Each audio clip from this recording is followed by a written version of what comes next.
It is April.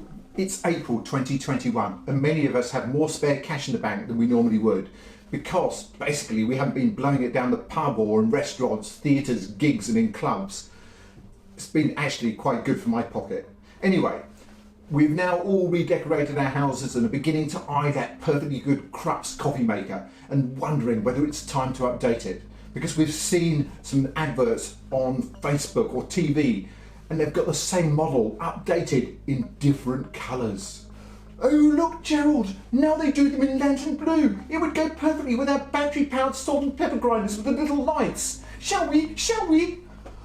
Oh my god, they do lantern blue toasters as well.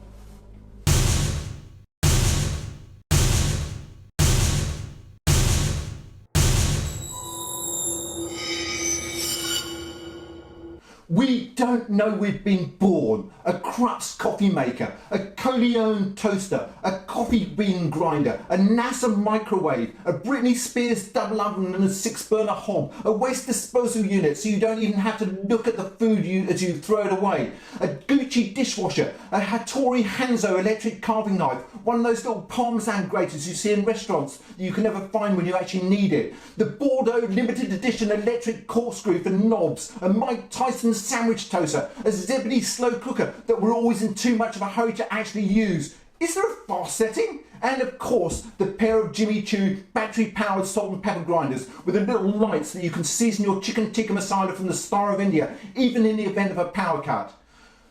We have never had it so good. But you have to understand, and please tell me you understand, that the world's resources do not give enough for all 7.5 billion people on the planet to enjoy anywhere near this sickening standard of living. So today I'm going to be talking about our throwaway culture and how it is clearly, even to a 5-year-old, completely unsustainable. I'll be giving you some sensible advice on how you are being manipulated and how to stick it to the man and help the planet by breaking some of these habits. And finally, I'll be back with why aren't people angry about this, the postbag, where I read out some mail from some very angry people. So do stay tuned for that. But if you don't have time to watch this entire video just now, why not, after smashing the like button, subscribe to my channel and then check back later. Luckily for all 7.5 billion people alive on the planet today, we still live in a world of haves and have-nots. And what I mean by that is because if we all had, there just wouldn't be the resources, because replacing 7.5 billion toasters every 5 years would not be sustainable. We have limited resources and we have got away with our first world privilege of overconsumption in the past purely because just 10% of the world's population are responsible for over 50% of the world's carbon emissions. Bluntly put, there is not enough to go around for us all to replace our toasters every 5 years. And that is not exactly fair, is it? Of course it's not fair. We live on a planet that is completely reliant on an unfair distribution of the world's resources. Think about that for the moment. We live on a planet that is completely reliant on an unfair distribution of the world's resources. But who are these 10% that are stealing from the poor? And where is Robin Hood when you need him? If you are earning over 40,000 American dollars a year, this is you. If you are earning over 30,000 UK pounds a year, this is you. I'm not going to run through every currency as I think these reference points will be enough for you or even a 5-year-old to figure out whether this is you in Germany, Canada, Australia or wherever. I actually put together a video last week on the environmental cost of smoking, and in it I said that I don't necessarily blame smokers for smoking. Big tobacco and celebrity culture has sold us this shit, made us feel as if we were not fully formed without a cigarette in our mouths. And so it is with consumerism. We've been sold this hollow first world dream from the day we were born, well, even before we were born. Baby showers, gender reveal parties for fuck's sake, birthdays and Christmas. It's a consumer heaven, buying things for people that we don't even know if they will need it, let alone want it. I got this. And there is a story behind this, I kid you not. I gave this to somebody about 6 years ago as a Secret Santa present. And if you can't see what it is, it's things to do while you poo, toilet roll. and it's got lots of puzzles and things on it. Anyway, I bought it for somebody about 6 years ago, and 2 years ago I got it back. Different friendship group, but I know it's the same one because I can still see where I wrote the name on the outside of the packet, on the outside of the wrapping, and I can still see the indent of the person. You know who you are on it, which is hilarious. So this isn't a great example because this is not a single use present. This has been used 3 times and will probably be used a 4th. But this is the sort of shit that people buy each other. You don't need it. We don't need this.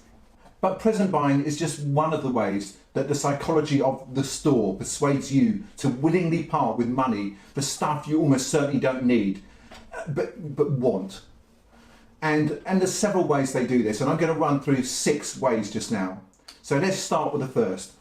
So the first one is keeping up with the Joneses, or social normality, when we are made to feel like we're not as good as other people if we don't have equal or better possessions than them. If Rick and Tony can afford a grand piano, why can't we? But Sandra, you've never even picked up that saxophone I bought you 3 years ago after you heard Baker Street on Spotify for the first time. Number 2, the art of the deal, and I don't mean Donald Trump. But it's on sale at Grand Pianos for Less, and the sale ends next week. This is bizarrely known psychologically as loss aversion. Your last chance to waste $48,000 on a Porsche grand piano. After next week, you'll lose the opportunity. 3, price anchoring. Rick and Tony paid $53,000 for theirs. This is again another psychological trick where you are given a perceived value of something and believe that to be its true value. It is a really powerful trick and difficult to get into here. But buy one, get one free is a great and genius example of this technique. Just think about it. But anyway, number 4, buy now and pay later. Amazing. So if I bought this over 10 years, it would be as little as $600 a month. Surely we can afford that. I don't need to get into that anymore. Sunk cost. The minute Sandra has decided she wants this Porsche grand piano, the mental sunk cost starts accumulating, particularly after she has read a few brochures and worked out that the Porsche grand piano has a far better timbre and depth than the Rolex grand piano. And of course, it is on sale, and little do you know, but she has impulsively, without telling you, paid a $100 deposit to Grand Pianos for Less. And that is your true sunk cost. Because it is better to have a lifetime of debt than lose £100 or dollars deposit. I'm not shitting you. This is an actual thing. Number 6, self-justification. This is one of the most amazing skills that we all share, whether it's convincing yourself that your decision to let off 87 toxic helium balloons at your grandfather's funeral because, well, he was your grandfather and special, was okay, or for continuing to smoke cigarettes even though you've just suffered a heart attack, or indeed for having that Porsche grand piano that you can't play. I love my Porsche grand piano. The only regret I have is I didn't look closer at the Steinway. My friends Jemima and Boris swear by theirs. I bet if I had one of those, I would have learned to play by now. So what can you do? Firstly, look out for these tricks. You have many things to think about and many balls to juggle every day of your life. Retail has one job and one job only, and that is to sell you stuff using these tricks. We are putty in their hands. Our earth produces enough resources to meet all of our needs, but it does not produce enough resources to meet all of our wants. Listen, if you are still with me, please do stick around for the Why Aren't People Angry About This Postbag, which is coming up next. But before we go there, if you care about this stuff, please do share this video with your friends, which you can do on any of the toxic social media platforms. And subscribe to my channel. It's entirely free to do so. And if you hit the little bell button, you'll get notified every time I put out a new video. So you won't need to miss a thing. Oh, and don't forget to tickle the like button and let me have your constructive comments or feedback.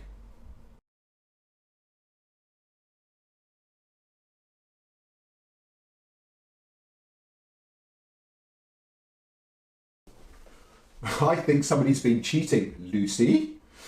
And it was bound to happen. Lucy has sent me several messages over several videos, and I can only imagine she has done it just so that she can hear them read out on the postbag. Anyway, I've worked out that depending on which toxic social media platform somebody has actually used to send me these lovely messages, it is possible to find out a little bit about them.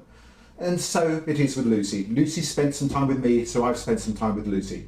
As far as I can see, Lucy from Dallas was born into money and thinks the world revolves around her entirely. She's clearly very excitable and bafflingly stupid.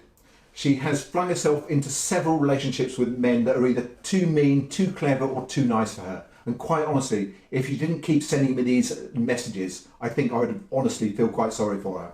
So as I said, I've got several messages from Lucy over the last month or so. But these ones sort of stood out as really trying to, you know, get herself on the wall of fame, so to speak. And this is in response to a video I put out a couple of weeks ago on palm oil, and I was talking about the magic of palm oil and how basically big business and corruption and farming on an industrial scale has ruined it. Anyway, Lucy says, so, wealthy Western white guy, that's me, are you going to feed their families and pay their bills after you have the farm shut down?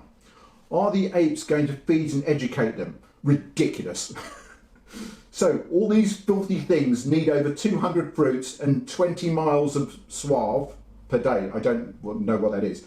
I don't think so. And then she followed that up with another one before the ink was even dry on the first. People before apes. These hideous things stand in the way of poor people in Indonesia. The apes must relocate. People first. Yes, people first. People first. Which was nice.